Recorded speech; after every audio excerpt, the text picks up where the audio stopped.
Well, let me preface this by saying that I am a confirmed Catholic, by the way.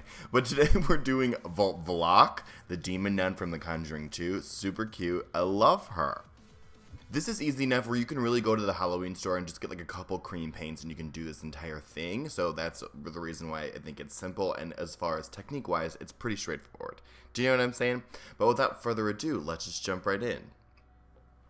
So I'm going in with the Elmer's glue stick. I'm going to show you guys how I glue down my brows because I promised you I'm finally getting to a good place.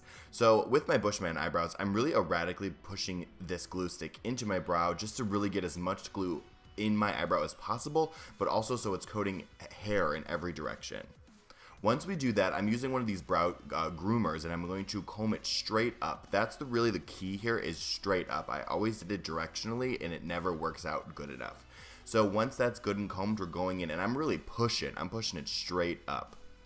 Once it's straight up and glued down, I'm using a makeup wipe in between steps to clean up my skin because I'm being super not frugal. And then now I'm going with the second layer, and I like this purple glue stick because once my eyebrow's purple, I know there's enough product. After you do that about 3 times, I'm going to set it once lightly, and then now I'm really pushing, and you're good to go. So I'm going in with the Makeup Forever Flash Palette, and this is something I do in beauty a lot, so I'm testing it out here for the first time and see if it works. So I'm going in with this black cream paint, and I'm buffing that in with a blending brush to get the contours in before our foundation base, so it looks underneath the skin, and it actually worked out, which is great. So you want to do that to both cheekbones as well as the forehead, and really buff that in. I'm going in with a mixture of foundation and white cream paint to get a really pale shade with a little bit of black in it to get a little bit gray, and with the Beauty Blender, I'm pressing that in.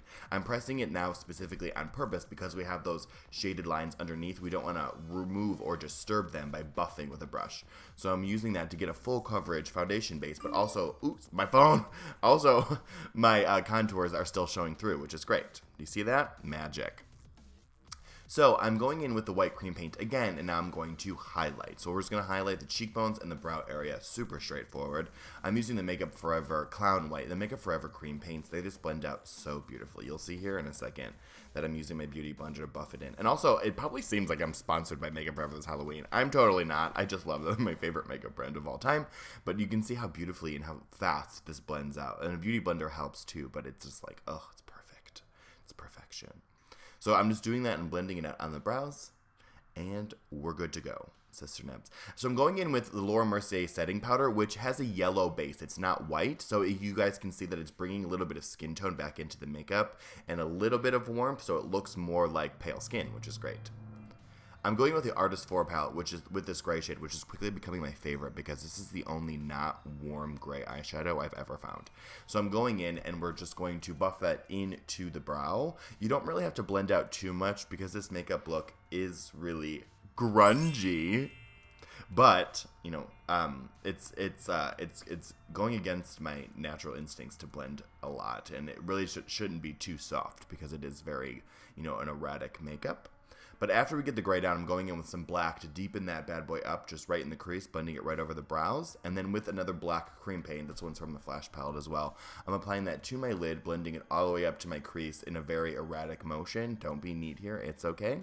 And then once you really get that in, and really get the deepest black in there that you can possible, I'm using a black eyeshadow now to buff that on top and to set it.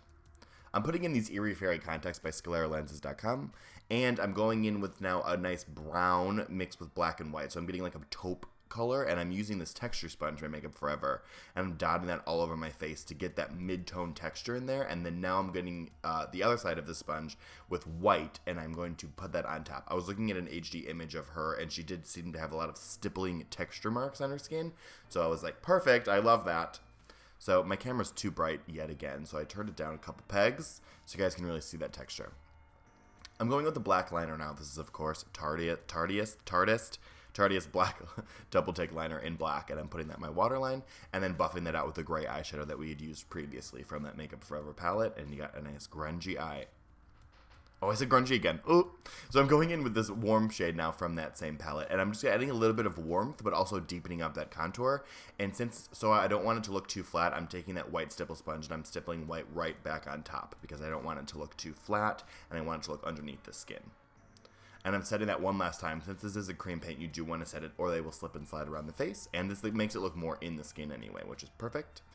So I took black and purple, and to get a really deep purple, and with a liner brush, I'm just creating the vein marks. I'm going off of where she has them and trying to stick kind of true to the makeup, but I'm also adding a little bit more and a little bit of extra to fit my face and also to fit like my makeup style. I wanted it to be a little bit more, you know, textured, and I'm not going to say the G word. I wanted it to be a little bit more of that, but I'm not going to say it out loud, and I'm just applying it. So I'm using it on the nose now too, and I'm also kind of trying to change my nose shape to kind of fit hers as well, because she kind of has like a nice rounded tip of the nose with also like very defined nostrils, which is great.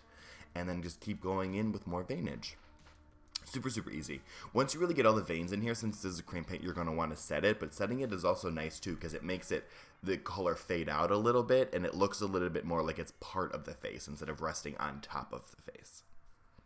So I'm going in with the same texture sponge that we use in my vampire tutorial. This is what it looks like. It's very dirty, and it has my name on it.